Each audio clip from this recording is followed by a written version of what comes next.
Assalamu alaikum. I hope that all of you are fine, doing very great. I am Dr. Mahin Javed, the clinical dietologist. तो आज की जो video है that is basically on alopecia. Alopecia जो है वो एक disease है और हेयर रिलेटेड डिजीज़ है।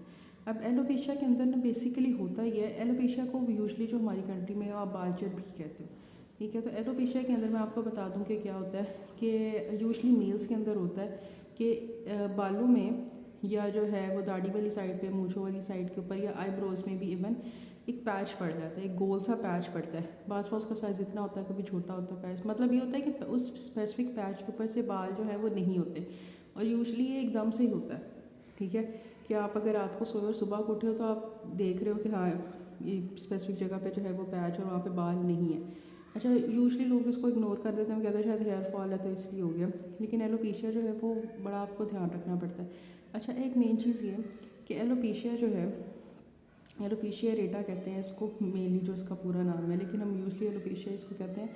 और एलोपेशिया के अंदर और हेयर फॉल जो है या आपका हेयर लॉस होता है उसके अंदर एक माइनर डिफरेंस है कि एलोपेशिया जो है ना वो एक डिजीज़ कंडीशन आप समझो है कि स्पेसिफिक जगह पे सर पे एक पैच पड़ता है और वहाँ पे बाल जो है वो नहीं होते, ठीक है। वहाँ पे बालों की ग्रोथ नहीं होती, लेकिन यह कि अगर आप उसको अच्छे तरीके से ट्रीट करते हो तो वहाँ पे बाल दोबारा रीग्रो हो जाते हैं, ठीक है। तो एलोपेशिया की कॉजेज़ या तो वो चीज़ जेनेटिक है, ठीक है, इसलिए हो जाता है, या बाज़ दफ़ा किसी न किसी न्यूट्रिएंट की डेफिशिएंसी की वजह से, जिस तरीके से अगर आप प्रोटीन की टेक बिल्कुल भी नहीं कर रहे हो तो उसकी वजह से हो सकता है, या अगर आपकी बॉडी में आयरन की डेफिशिएंसी है फिर ये हो सकता है, ठीक है। इसके अलावा vitamin B3 that is niacin, उसकी वजह से स्किन डिसऑर्डर्स होते हैं। अगर नायसिन की डेफिशिएंसी हो तो जो आपका एलोपेशिया है वो भी स्किन डिसऑर्डर की एक टाइप है, ठीक है। और एलोपेशिया यूजली जो है वो मेन के अंदर होता है। क्यों होता है? क्योंकि हार्मोनल इम्बैलेंस भी इसका एक कॉज है, जिस तरह आपको बताया जेनेटिक है या डाइट रिलेटेड है। हार्मोनल इम्बैलेंस भी इसका एक कॉज है, यूजली मैन के अंदर होता है, वुमेन के अंदर भी है, लेकिन इतनी प्रेवलेंस नहीं है जितनी मैन के अंदर इसकी प्रेवलेंस है, ठीक है। अच्छा, ये पाँच दफ़ा जो है ना, मैं आपको जिस तरह बताया कि आईब्रोज़ के बालों को भी इफेक्ट करते हो, स्पेसिफिक जगह से जो है वो बाल बिल्कुल हो जाते हैं। अगर आप उसका ध्यान नहीं रखते या उस पर ध्यान नहीं देते तो वो ना इशू आपका बहुत स्वेयर हो जाता है, ठीक है। शुरू शुरू में जो है ना आपको पता नहीं चलता, आपको लगता है कि शायद एक सिंपल आपका हेयर फॉल है और उस जगह पे जो है वो आपने सही तरीके से मतलब उसको ट्रीट नहीं किया तो ऐसा हो गया, हम बाद में देखेंगे तो वो हो जाएगा। और उस पर ना इतनी आपको इचिंग भी नहीं होती, उस पर रेडनेस, इतनी स्वेलिंग, ये सारी चीज़ें नहीं होती हैं। लेकिन अगर आप उस चीज़ को ट्रीट नहीं कर रहे, क्योंकि मेन चीज़ ये है कि आप अपनी अंडरलाइन डिजीज़ जो है उसको आप ट्रीट करो, मैनेज करो। क्योंकि मेल्स के अंदर एक हार्मोन है टेस्टोस्टेरोन, वो वुमेंस के अंदर भी होता है लेकिन उसका लेवल वो नहीं होता जो मेल्स के अंदर है। और इस स्पेसिफिक हार्मोन के इम्बैलेंस की वजह से जो है वो आपको एलोपेशिया होने के बहुत ज़्यादा चांसेस हैं, ठीक है। तो जो चीज़ें मैंने आपको बताई हैं जिनकी डेफिशिएंसी हो सकती है, तो बाज़ दफ़ा होता है कि आप इन चीज़ों को नहीं ले रहे हैं और वो चीज़ जो है वो आपकी बॉडी के अंदर डेफिशिएंट है और वो आपको एक साइन दे रही है कि आपको एलोपेशिया का साइन है। मेनली जो है वो आपके अंदर प्रोटीन, आयरन और जैसे मैं बताया विटामिन B3, नायसिन, इनकी डेफिशिएंसी की वजह से होता है, ठीक है। अच्छा, अब ये जो एलोपेशिया मैंने बताया, इनमें से एक एलोपेशिया ऐसा है जो ऑटोइम्यून डिसऑर्डर है, ठीक है। बात सिर्फ आपको ऑटोइम्यून डिसऑर्डर की वजह से भी हो सकता है। अब ऑटोइम्यून डिसऑर्डर क्या होता है? ऑटोइम्यून डिसऑर्डर के अंदर बेसिकली होता है कि आपकी जो इम्यूनिटी है वो अपनी बॉडी को ही अटैक करना शुरू कर देती है, ठीक है। इसी तरह से बाज ऑटोइम्यून डिसऑर्डर के अंदर पास पर डायबिटीज़ भी आ जाता है, क्योंकि डायबिटीज़ उस स्पेसिफिक चीज़ की वजह से हो सकता है, ऑटोइम्यून की वजह से, ठीक है।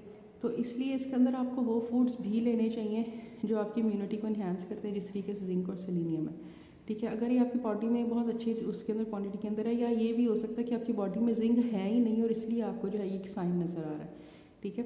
तो जैसे आप अपनी पिछली चीज़ को ट्रीट करोगे, आपकी अगली जो डिजीज़ है या आपको साइन और सिम्टम नज़र आ रहा है वो आहिस्ता आहिस्ता इंशाल्लाह ट्रीट होना शुरू हो जाएगा, ठीक है। अब इसके अंदर आपने डाइट क्या लेनी है, ठीक है। पहली चीज़ तो ये कि उस चीज़ को बार बार जो जिस जगह पे आपका पैच बना हुआ है एलोपेशिया का, उसको बार बार रब ना करें, या बहुत ज़्यादा खारिश हो रही है या अगर वहाँ पे डैंड्रफ है तो उसको बहुत ज़्यादा जो है ना खारिश करना या उसको छेड़ना वो ना करें, ठीक है। अच्छा, एक क्वेश्चन ये होता है लोगों का कि एलोपेशिया क्या फैल जाता है जिस तरह आपके सिंपल दूसरे वायरसेस बैक्टीरियाज होते हैं? क्योंकि बाज़ अगर फंगल इन्फेक्शन बालों के अंदर हो जाए, ठीक है, तो तब भी एलोपेशिया होता है। मतलब ये जो मैं आपको चीज़ें बता रही हूँ डिफरेंट कॉजेज़ हैं, ठीक है। तो जिस तरीके से बाज़ दफ़ा बैक्टीरियल इन्फेक्शन होता है, वायरल इन्फेक्शन होता है, वो फैलता है, ठीक है। जिस तरीके से इन्फ्लुएंजा है, आम जो फ्लू होता है, वो वायरस है वो फैलता है। तो क्या ये भी चीज़ फैलती है? देखिए ये चीज़ फैलती नहीं है, ये इसलिए होता है कि आपकी बॉडी में कोई ना कोई इस तरह की कंडीशन हुई है कि वो आपको जो है ना वो एक साइन दे रहा है कि हाँ ये एलोपेशिया यहाँ पे हो गया।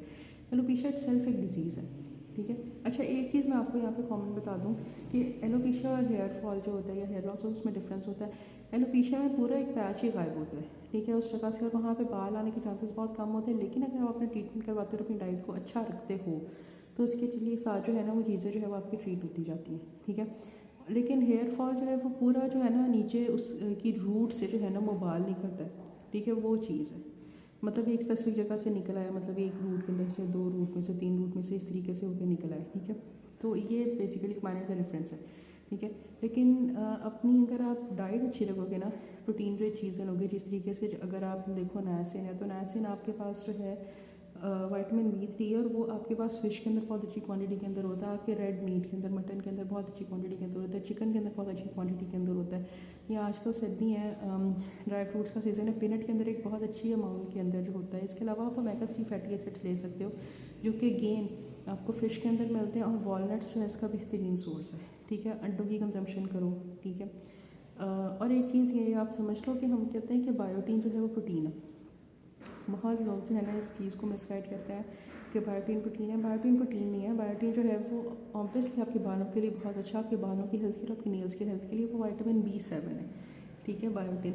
और जो है ना केराटिन जो है वो प्रोटीन है, ठीक है, वो आपके बालों के अंदर होती है। लेकिन अगर ये चीज़ एक्सेसिव हो जाए केराटिन जो है तो आपके बालों में जो है एक तो बहुत ज़्यादा डैंड्रफ हो जाती है, बाल बहुत ज़्यादा अकड़ जाते हैं। मतलब केराटिनाइजेशन आपने एक वर्ड सुना होगा कि वो बाल जो है बहुत ज़्यादा एक रफ सी उनकी सरफेस और ये सारा कुछ होना शुरू हो जाता है, ठीक है।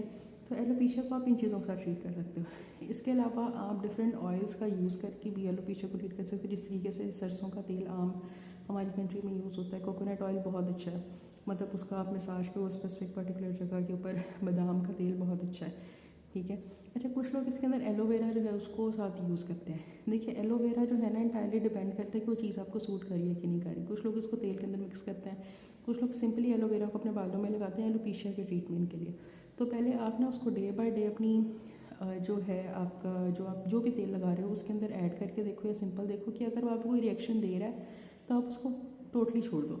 अगर आपको कोई रिएक्शन नहीं दे रहा है, एलोवेरा ऑब्वियसली उसके बहुत हेल्थ बेनिफिट्स हैं, लेकिन बाज़ दफ़ा जो है ये रिएक्शन कॉज कर देता है, एलोवेरा की मैं बात करूँ, ठीक है। तो एलोपेशिया के अंदर मैं आपको बताया कि अपनी प्रोटीन रिच डाइट रखो, ठीक है। दालें जो हैं वो बहुत अच्छा आपके पास सोर्स है। दालें जितनी आपकी लेंटिल्स हैं, लेग्यूम्स हैं, चिकपीस हैं, ये चने वगैरह जो हैं ये बहुत अच्छा आपके पास सोर्स है, ठीक है। तो आप इन चीज़ों की रखो।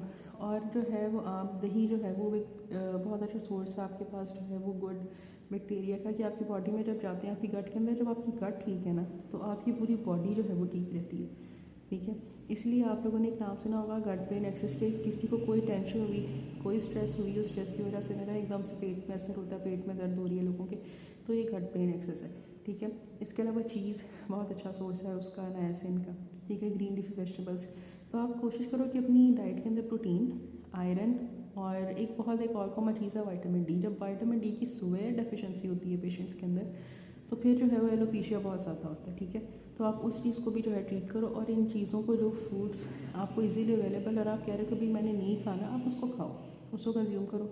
जिस तरह लोग शलजम नहीं खाते, बहुत अच्छा सोर्स है कैल्शियम का। ये चीज़ें जो है ना वो आपकी ऐसा ऐसा जब डाइट के अंदर आएंगी तो आपकी बॉडी को अडेप्ट हो जाएगी और वो आपकी एलोपेशिया को ठीक करना शुरू कर देगी, ठीक है। बस कुछ लोगों की चीज़ बहुत स्वेयर हो जाती है या डाइट से सिर्फ वो ठीक नहीं हो रही है तो आपको मेडिकेशन के ऊपर जाना पड़ता है। आप अपने डर्माटोलॉजिस्ट से बात करोगे, वो आपकी सारी कंडीशन को देख के, आपकी हिस्ट्री को लेके देखे तो आपको मेडिकेशन या कोई क्रीम्स हैं, कोई ट्यूब्स हैं, कोई स्पेसिफिक शैम्पू है, वो आपको चीज़ जो है वो रिकमेंड की जाएगी, ठीक है। तो एलोपेशिया बेसिकली एक ये कंडीशन है। और एलोपेशिया को बिल्कुल भी आप ये ना समझें कोई हल्की चीज़ है, वो खुद ठीक हो जाएगी। क्योंकि एक चीज़ अगर आप में है तो वो आपकी नेक्स्ट जनरेशन में जाने के भी चांसेस हैं, ठीक है। फिर दूसरी चीज़ ये कि ये नहीं पता कि वो जो आपको एलोपेशिया हुआ या कोई भी अगर ऐसा साइन एंड सिम्टम आपको नज़र आ रहा है तो वो आपको क्यों है। आपको अपनी बॉडी की चीज़ों को ट्रीट करने की ज़रूरत है, ठीक है। कि अंदर कोई ऑटोइम्यून डिसऑर्डर तो नहीं है, या चलो जेनेटिक है तो समझ आती है, या ऑटोइम्यून डिसऑर्डर तो नहीं है, या जिंक की डेफिशिएंसी तो नहीं है। जिंक आपके जितने भी ग्रीन लीफी वेजिटेबल्स हैं और आपके वॉलनट्स हैं उसके अंदर जो है वो आपको अवेलेबल है। तो मेन चीज़ ये है कि आप अपनी अंडरलाइन डिजीज़ को, आपको कोई डेफिशिएंसी है, प्रोटीन की है, आपको आयरन की, आपको विटामिन D3 की है, ठीक है, इसके अलावा आपको सेलेनियम की है, जिंक की है, जिस भी चीज़ की डेफिशिएंसी है आप उसको ठीक करो, ठीक है। और आपका जो ऊपर आपका एलोपेशिया होगा, ये एलोपेशिया के अलावा कोई भी आपको इस किस्म का कोई साइन सिम्टम आ रहा है वो ऑटोमेटिकली ठीक हो जाएगा, ठीक है। और प्लीज़ खुद से कोई चीज़ ना करो कि मैं इस चीज़ को अप्लाई करूँ, मैं उस चीज़ को अप्लाई कर लूँ या मैं देख लूँ। कुछ ऐसी रेमेडीज़ होती है जो हमारे बड़ों को पता है तो वो आप कर सकते हो, लेकिन आप कोशिश करो कि अपने डॉक्टर से, अपने न्यूट्रिशनिस्ट से, अपने उसमें से डर्मेटोलॉजिस्ट से जो है वो आप कंसल्ट करो, ताकि आपकी चीज़ ज़्यादा स्वेयर ना हो कंडीशन। क्योंकि हमें नहीं पता होता है कि एक क्रीम ऐसी है कि जिसके अंदर कोई इस किस्म के पार्टिकल्स हैं जो हमारे उस स्पेसिफिक एलोपेशिया को जो है ना वो इन्हेंस करें, हमें नहीं पता, ठीक है। तो इसलिए जो बंदा जिस फील्ड से रिलेट कर रहा है आप उससे जाकर कंसल्ट कर सकते हो, ठीक है। तो ये थी आज की वीडियो। अगर आपको कोई चीज़ नहीं समझ आई तो आप कमेंट से पूछ सकते हैं। बाकी अगर वीडियो अच्छी लगी तो लाइक कर दें, चैनल को सब्सक्राइब कर दें, और इंस्टाग्राम लिंक मेरा अवेलेबल है। कोई चीज़ आपको फर्दर नहीं समझ आ रही है किसी भी डिजीज़ से, किसी भी चीज़ से रिलेटेड, तो आप मुझसे वहाँ पूछ सकते हैं। Thank you so much.